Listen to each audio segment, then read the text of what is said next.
Hey everybody, Michael Hudson here, CEO of Praise Media. I wanted to make a quick intro for this workshop that I led earlier last month in November with my good friend and partner, Connor Webb. We led a video marketing class for a bunch of small business owners in Vancouver, Washington. Like I always say, it's my fiduciary duty to share all the knowledge that I have when it comes to social media marketing. So I always do my best to share as much of the knowledge as I have as possible. So with that being said, enjoy the video and we'll talk soon. Thanks for showing up to 201. Some of you were at the 101, so thanks for coming back. Yeah.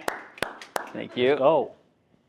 So for those of you that we haven't met yet, we'll go through our background real quick. So I grew up in this area. I went to Washington State University over in Pullman, double majored in finance and marketing.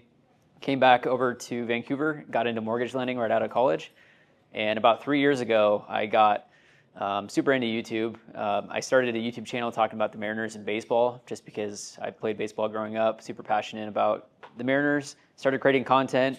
3 years later, here we are. I've passed 10,000 subscribers on YouTube, over 3 million total views, and it's opened certain doors that I had no idea would be possible. I've had Mariners Hall of Famer Jamie Moyer on the podcast multiple times, various other current prospects, players, former big players, and it's allowed me to expand my reach to a lot more people. And now my mortgage business sponsors my sports channel, so I put mortgage ads inside of my sports videos, and now I'm able to kind of cross-pollinate both of those together. So that's given me this passion to help give back and to share some of the knowledge that I've learned in growing my channels. I've now also started a mortgage and real estate YouTube channel. So using this on its own to create content that's kind of educational for different types of buyers, answering frequently asked questions, and learning about the power of YouTube. I'm able to be found through search, and then also, again, send it to prospective clients to help take the workload off and shorten the sales cycle for me. Yeah, and so I own Praise Media. We're a content marketing agency, and so what we do is we create video content for businesses. So we basically cover every aspect of the content creation process. So we help you come up with ideas, we help script and outline those ideas, we come to you and film in person, we edit the video, and then we help you post it. And so we garnered hundreds of thousands of views over YouTube and Instagram, as well as hundreds of millions of revenue for the businesses that we helped with video content. And so I was really active on the corporate side as far as social media goes. And there's one day I was just like, man, I felt like I was in a cage, and I just feel like there was just huge need for video content for businesses. So I just turned in my 2 weeks, made the dive in, and just been doing this business for 2 years now. So been growing ever since. And one of the biggest reasons why people love working with us is that we save them a lot of time. As we discussed in 101, usually it takes about 40 or 50 hours a week just doing everything by yourself. So when we're able to save you that much time, you can dedicate it towards growing your business, improving yourself, spending time with family, things of that nature. So today we're going to be touching upon some major aspects of content creation, a little bit more detailed in this 201 class. And so we're going to touch upon scripting, the importance of using B-roll and visual elements in video, and also we're going to give you some hacks or important things to look out for when it comes to analyzing video content. So there's ways and metrics you can look at to make sure that your video is performing really well. So first, we're going to go to scripting. And so in 101, we gave you a lot of ideas that you can run with as far as creating some type of video marketing strategy and starting to shoot content based on some topics in your industry. And so for you to gain attention through video, it's breaking down the video in three things, right? So we have the hook, which is the first, for a short form video, it's like the first 3 to 5 seconds. And then a long form, it's like the first 20, 30 seconds of a video. And so this is really going to determine if someone is going to watch the rest of your video. So with our clients and also with our content, we're like hyper obsessed with the first 5 seconds with short form. Like we just want to make sure it's really concise, very clear on what we're talking about, because we really want to be able to capture the viewer's attention. And so there's 3 types of hooks that you can do, and I'm going to show you an example after this slide. There's a visual hook, where, you know, a lot of videos, they show like what we like to call a banner title, basically giving you like the topic of the video. There's a verbal hook where you actually say the hook. So it's like, here are the three best ways to afford a house in Vancouver, Washington. That's not the best hook, but just an example. And then the third way is a creative hook. So it's like, what can you do visually that's going to be visually pleasing to the viewer to make them stop and like not scroll to the next video, okay? Body is basically now your proof or like the benefit. So why is somebody going to stay and watch the rest of the video? And so that's going to be like I would say the juice of the video. So what is this video about? Is it going to be tips? Is it going to be hacks? Is it going to be proof that supports your strong opinion about something in your industry? And then last but not least, very important, is the call to action. So what exactly do you want the viewer to do? Do you want them to follow you? Do you want them to comment down below about a question that you have? Do you want them to visit a link in your bio? Do you want them to go to like a landing page, etc.? It's very important to communicate that to the viewer that's watching. Did you want to add anything to that? Or? No, that's all solid, and we'll dive deeper into it. So here is an example. So this is a client that I worked with. Oh my God, I'm gonna send you my paycheck. I got wired $342,000 yesterday. So I wanted to show you, like, if we can go back. So first, let me give you some context. So this is a real estate investor. On a flip, she made about $340,000. So that was the topic of the video. And so what we wanted to do is capture the viewer's attention, right? So this is like the visual hook. So this is like the banner title, how I made $340,000 on a flip.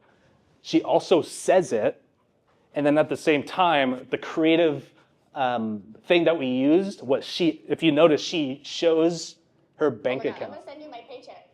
I got wired $342,000 yesterday. So she actually does a screenshot of her bank account and shows like the money coming because it's proof, right? And then the rest of the video, she goes like step by step how she made that money. And so this one performed really well because we actually used like the 3 hooks I was telling you all in one. Those are going to be like the best videos. And so on TikTok, this did like 100,000 views in like 48 hours. It just totally went viral. So yeah, especially if you're like starting out doing stuff on your own, like you can definitely use a variety of different ways to introduce your videos, right? And it's really great to just experiment different styles. And then when it comes to editing, you can try and figure out what's the best like combination. Did you have anything to add to that? No, okay, that's good. Cool. Let me go back. How long was that video? This one. Less than it. Like right at a minute. Yeah, about a minute. Yeah, about a minute. There was Yeah. a lot of emotion when she said that. Like all of a sudden, like I'm feeling things. I'm like, Exactly.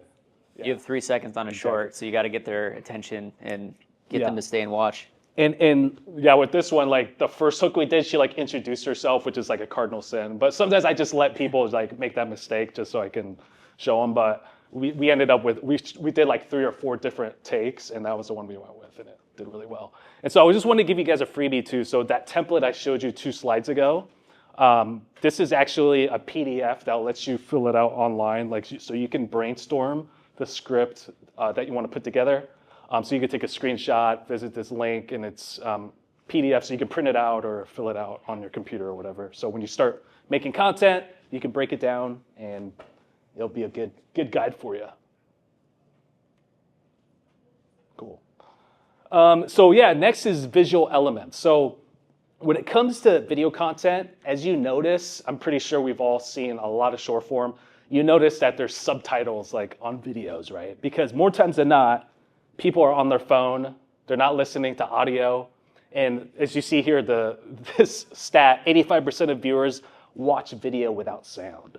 So I mean, people are just like on the bus, hanging out, or like they're even in traffic, sneaking a peek at their phone while they're, in traffic. And when you add subtitles to the videos, it's gonna increase your views by 80%. So I mean, that is just like the common tool to use for a lot of the video content that you're putting together. Does everybody know what B-roll is by chance in here? No? Say it again. which one do you say? B-roll. B-roll. A little bit. The video that they like to set up the scene or whatever else. Yeah. Sort of the non-main Yeah. scene. Exactly. Supporting. There you go. Yeah, so we like to keep, like, it's like extra footage, right? So say, for example, man, I got in a fight like last week. This dude was like 6'4", and then I show like a clip of the 6'4" dude, like basically just building on my story. So it's kind of like extra footage. So you want to do that also with your content because it helps with like the storytelling process. So more times than not, you don't really want to just have it be on you or the subject the entire time. You want to make the video as dynamic as possible because that just raises the engagement of someone who's watching. And do you all know who Alex Hermosi is? Maybe? No? Yeah. There's this thing called retention editing, to where you edit it so that something's always moving, something's popping up, the B-roll is popping in, so that you're keeping someone's attention, so that they're likely going to stay longer. So it's all about the retention editing, like add the stuff, don't have it just be a plain video. The more that you add, likely people will be intrigued and stay for longer. Definitely. So now getting into the details of YouTube analytics. So let's say you're posting in content to YouTube, how can you structure your videos? And then what are some behind the scenes on how you could make your videos perform better? There's various metrics that you'll want to dial in. One is going to be the click-through rate. We'll get into the detail in all of these. Next is going to be the 30-second retention on your videos. Then it'll be average view duration, and then the comments and the engagement that you're getting overall. So what is your click-through rate? Your click-through rate is the percentage of people that are seeing your thumbnail and title and are deciding to click on the video. So if someone scrolls past it, that's still a part of it's called an impression. And so the amount of people that see your thumbnail and title, click on it, that's your click-through rate. In general, like this says, 50% of YouTube channels have between a 2 to 10% click-through rate. And likely, if you have a younger channel, you're just starting out, your click-through rate likely is going to be lower than if you have an established channel with a dedicated subscriber base that are expecting to see your content and want to watch you. So once you build a following, when those people see your thumbnail, they'll likely click on it to see what you have. But when you're first starting out, don't worry too much. You can do certain things to like make just a cleaner thumbnail, have an intriguing title to try to get people to click. And so here's an example of my channel. This is from a little bit ago, but overall, it has a overall click-through rate of 6.2%. So depending on the topic, and earlier we covered evergreen and trending topics as two different types of content. So an evergreen video might have a lower click-through rate because it's more so like a long-term thing versus a trending topic like the Fed cuts rates tomorrow. If I make a video on that, people likely are going to be wanting to click on it to learn about what's new, what's going on. So that might have a higher click-through rate. And then like I mentioned, it's the amount of impressions that are being shown to people and then how many are clicking through. Hope you're enjoying the video so far. As always, if you need any help in implementing any of these strategies or tips being discussed in this video, feel free to visit praisemedia.com to set up a free consultation call with my team, and we'll reach out and see if it's a good fit. And so some tips to improve your click-through rate are going to be eye-catching thumbnails. So, have something with human emotion. The more human emotion you have, like a, oh my gosh, or like puzzled face or something, like you're going to invoke emotion and want to get people are going to want to click on your content. Compelling titles. So it's a combination of your thumbnail and the title that are going to be shown when you're scrolling. So get right to the point. Don't give the entire video away on the title, but have something that's invoking, emotion and wanting to get people to click and maybe ask questions. And then something that's relatively new with YouTube is that you can now do A/B testing. So you could be scheduling a post on YouTube, and you could actually have two completely separate thumbnails as A/B testing. And so you upload both of those thumbnails. It'll run one thumbnail to a certain amount of people. It'll run the other thumbnail to a certain amount of people. And based on which thumbnail is getting higher click-through rate, as long as which thumbnail is getting people to watch the video for the longest, it'll then pick whichever thumbnail is performing best to keep for the long term. After click-through rate, once you get someone to click on your video, then it's going to be about audience retention. And specifically, 30-second retention is the first metric. So when you're back on the back end of your analytics on YouTube, this is on a single video, you could scroll down on the engagement tab, and it'll show exactly how your video or how users are performing on your video. And then it also compares it to the average video on your channel. So that 30-second bar right there, typically there's going to be a bit of a drop off. People click on it. It's not quite what they expected, so they leave the video. But if you do a good job of having that hook and that introduction, they're going to want to stay. So that dark bar that goes across the entire video, that's the average, retention for your YouTube channel as a whole. So you could see specifically where drop-offs are, and you could see, okay, I started to have my mortgage ad right there. People clicked off or they skipped through that part.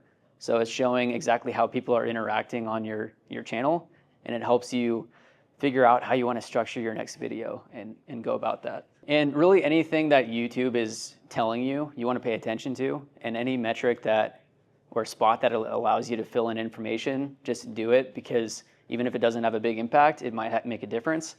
So here YouTube is telling me that 69% of the viewers were still watching at that 30-second mark, which is typical. So that way you could kind of judge based on how this video performed and how your intro was on what to change for next time. And again, it does a really good job of comparing videos to other videos on your channel and to encourage you to do certain things, to encourage you to not do certain things, and you can learn from this and really just overall increase the quality of your videos that way. And as I mentioned before, it shows, the intro of the video. It'll show the top moments when people are maybe going backwards to watch a certain part over and over, or if they're sharing from a certain part of the video, or if there's a spike or a dip to where people are clicking off. Yeah, and can I add something? Yeah. And that's very helpful, especially like when you're starting out, because that's going to be like, oh man, okay, I know that people love this part of the video. I'm going to try and replicate that in the next one or do something that's similar. Right. So it's really, what's great about analyzing these is that it gives you feedback based on like people, your current followers, and then also like future videos. So when you're planning content, you can always go back here and be like, okay, let's see where people dropped off. Oh man, they dropped off on the part when I was kind of like telling a story. Maybe I shouldn't story tell too much in the next video.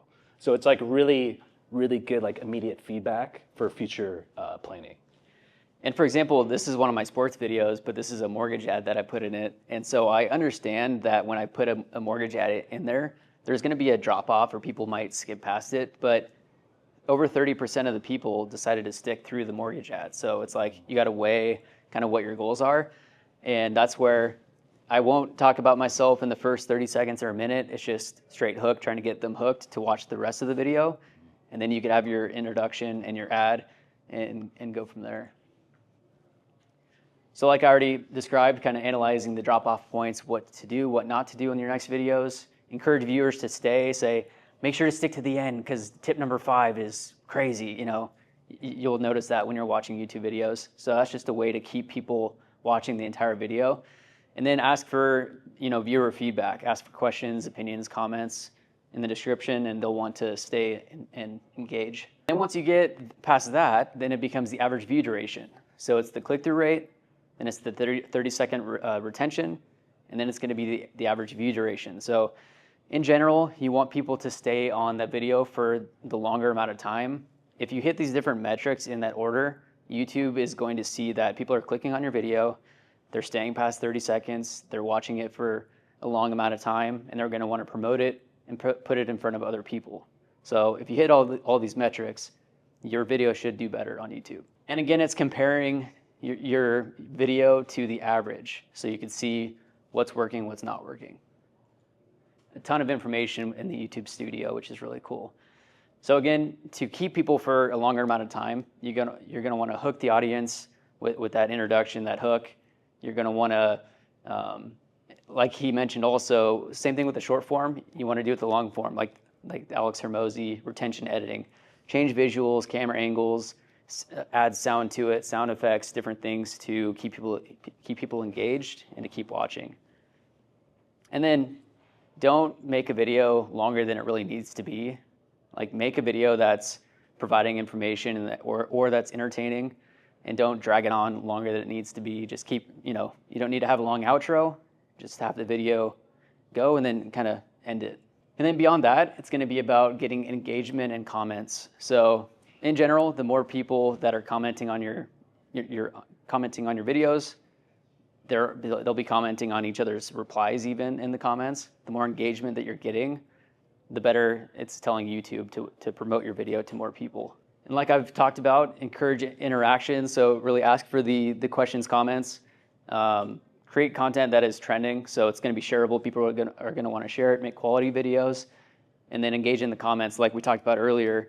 You're going to want to respond to all of the comments that, you know, if someone comments on your video, take the time, just send a quick reply. They'll be appreciative. They might be surprised that you reach back out, and that'll help the algorithm. And then with this, it's all about the compound effect. So when you start a channel, you shouldn't expect the views. You should be doing it to provide value. And over time, as you continue to increase the amount of videos that you're putting out, it's really the compound effect. With YouTube specifically, there's the ability for your past content to be found years down the road. So as you put out more content, your views on your new videos will continue to increase, but then also the viewership of your past videos will also compound and grow. So just start, keep it up, and see where you're at a year or 2 years from now. So focusing on creating quality, evergreen content is where we would start. Jump on the trends when it's the right time to within your niche, and then repurpose the longs, create standalone short form content, cross-post those across everything, and then just get 1% better every video and stick with it. Any questions? I know that was a lot of info. Where would you find like good like industry related trends? Just like go to YouTube and just type in like what you do and see what's at the top of the list. You can do you use AI or ChatGPT at all? I have, yeah. I would ChatGPT it. I mean, honestly, like for brains, What do I say? Like what's give me 10 video ideas about X, Y, and Z. And what I do honestly is for my YouTube videos, I'll upload it to YouTube, and YouTube will actually create a transcript of every single word that is said in that video. I copy the transcript, I paste it in ChatGPT, and I say, write a description for me for a YouTube video that's like this amount of words on a video with the following transcript. I'll also have it give me 10 title ideas, and then I'll have it give me like 5 bullet points of what the video was about. So then it takes that transcript, it spits out titles, descriptions, all that stuff. And it's not just, I don't copy and paste the results, but it's like, it just helps with the brainstorming idea process. And other tools you can use is Google Trends is a really good one, especially for like searchable content, because it gives you like live data of what people are searching on Google. So depending on the keyword, right? And then they'll also give you relevant keywords and things of that nature. And then also ask, always get the name wrong, ask Socrates. Socrates, sorry, always say that wrong. Ask Socrates. So it's kind of the same, it acts the same way as Google Trends, but it's going to be on multiple, it's going to be a wider reach on the internet, actually. So it's not just Google, but it's like Bing, Yahoo, things of that nature. And then also, are you active on Instagram at all? Or are you, okay, so if you go to the Reels tab, if you go to Reels tab and type in the keyword, and you just go to Reels, it'll show you the best performing videos. So I'm not telling you to, copy, it's just an idea. It's just kind of inspiration, because maybe you could do it a different way than compared to that video that's doing really well. So those are kind of the three main ways you can do it, or 4 main ways. And then once you're on YouTube, there's 2 different plugins. There's one called TubeBuddy, and then the other one is vidIQ. So TubeBuddy and vidIQ. And when you sync your YouTube channel with those different platforms, it'll take a look at your current content, and then it'll give you like trending topics within your niche. So it does a lot of that type of stuff. What are trends you're seeing on both sides of the spectrum, where like you see people like doing things that are kind of cringy, like, oh man, that's so 2020, man. Well, I'm not doing that no more. And then what are ones like you're seeing on the other end, like hints like, oh, this is kind of up and coming. Like this is what's hot now. Yeah. I would say the ones that are like performing really well is behind the scenes content. So showing like a day in the life, or showing how something works, or like a specific product or something like that. Showing how you create it. and then also like reaction videos. So that's a good way to like get your opinion out, especially if you don't agree with what an influencer is saying. You can basically, they call it stitching. So basically they play that video, you're looking at it, and then you respond to it. So I'd say those two are like really what's standing out from what I'm seeing. I don't know about. Also, podcasting is huge now. And so if you were to set up a podcast, start with a podcast and our YouTube channel, just get like, some equipment to have quality audio and a video. You're able to take that long form hour conversation with an industry expert, and then you could chop it up into the 1 minute chunks. That's getting people, across short form, driving them back to the long form. Also, what I've seen from various big names in YouTube is that things are going to more raw form. So I mentioned the retention editing. Alex Hermosi was spending a ton of money on having editors edit his videos like crazy, so it's like insane. But now it's going towards like no editing. So just hitting record, talking about a subject, and having like a long form conversation, or just walking around, your neighborhood talking about a topic, not doing much editing. Just being more real, I think, is trending right now. And I think one thing that's actually like on the up and up is also, it's like memes. So like if you notice, there's a lot of videos, like especially in the beginning, they'll show somebody like throw a ball somewhere, and then the next scene someone catches it, and then they start their video, like memes like that. And then also like there's this one I saw the other day where they're talking while a car is like backing up, and it makes you think, oh man, they're gonna get hit by the car, but it's like a green screen, so it like goes through. So like creative ways like that, and that's used in the beginning because that like makes people stop. So those are that's something that's kind of like on the up and up right now. Yeah. But yeah, definitely following trending topics within your niche. So, Yeah. Financial services, if there's a big topic, if the stock market goes way up or way down, something like that, making a video in a timely manner on that, and then creating a thumbnail and a title that are gonna want to get people to click. People are searching for that right now, and that'll get solid views. Anyone else? Questions. In terms of like YouTube description and how it works with the algorithm and SEO, like is hashtagging in video description or title useful at all? Like I'm not quite sure how to optimize, I guess, the SEO of the YouTube description. Are you talking specifically for YouTube or just, okay. I guess specifically YouTube. Yeah, Because Instagram's like a lot easier to search with hashtag. for sure. Yeah. So, are you looking up at one of your? I'm just gonna show like my Okay. back end. Yeah. So You'll have counter answer and then I'll answer. So I wouldn't put hashtags in the title. Yeah. You might put a few in the description. I personally don't. When you have a YouTube channel, you're able to create upload defaults. So right here is what is automatically put into the description when I'm building out a video post. So all of this here. And so I do have some hashtags, but and then you build your description above this specific to the video. So you don't need to get too crazy with it. Like you don't need to have like a novel talking about the video, but a couple sentences about what the video is about would be helpful. And then on top of that, when you're building out your video, it has a section to where you can put various tags. And so when I'm talking about a player in specific, then I'll put their name, here in the tags. It gives you 500 characters. You don't need to fill it out completely, but just adding a few different potential search terms of what someone might search in YouTube to find that video, I would just add that here. And yeah, and basically, yeah, with YouTube, thumbnail and title is like everything, right? Especially with the long form. But with the short form, what we've been experimenting like with our clients is actually put like whatever you want to be searched on Google, like so it could be your name, your business name, put that in the title. So you have like the name of the video, and then also like, for example, Michael Hudson, boom. Because what almost everybody does is when they're trying to vet you or they want to get to know more about you, they Google you, right? And so what Google is doing now is they're spitting out a lot of video content. So when they're typing in your name, all the videos or more times than not, a lot of the videos are going to pop up. So that's like a little hack that we've been doing, and it's really been boosting up search and volume. Right now, from what I noticed, they prioritize YouTube because Google owns YouTube. So more times than not, the YouTube ones will come up. But yeah, they're starting to roll out like TikTok videos, Instagram, like all platforms. And what's really cool is that when you post to YouTube, you can go to a video here, you can go to your reach, Yeah. and then you could look at how viewers found your video. And you'd be surprised at how how much can come from external. So someone typing in something on Google search.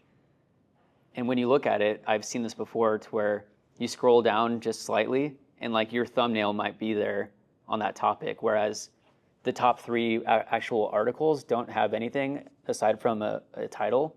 You know, if you're clicking on a hyperlink to go to a news article, but there's a section to where like YouTube videos pop up like ahead of that. So, but yeah, it shows like how many people clicked on your video from browsing on YouTube versus they were suggested the video when they first got onto their logged in versus YouTube search versus external. And then down in external, I post all of my thumbnails to Instagram, to Twitter, and I have a link to the video in those posts. And so, you know, it'll show exactly where it came from. So the external views, 4% of the views were external. 88% of those external views were from Google search. I only host it on YouTube, and then you let people know everywhere else.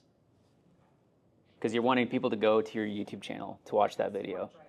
So you only want to upload your video to YouTube, and then you want to, like I post my YouTube thumbnail on Instagram, so it's like a likable post. And then mine's tied to my business account on Facebook, so it'll cross-post there. And so I put the link in the post on Instagram. It's not, you can't click links in Instagram, but because it's also posted on Facebook, you can click the link there.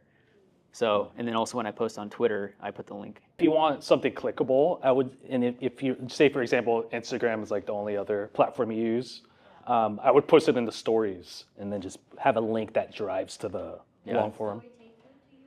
It does, yeah. So you can put links in your story. Yeah, you can add a link. Yeah. Yeah.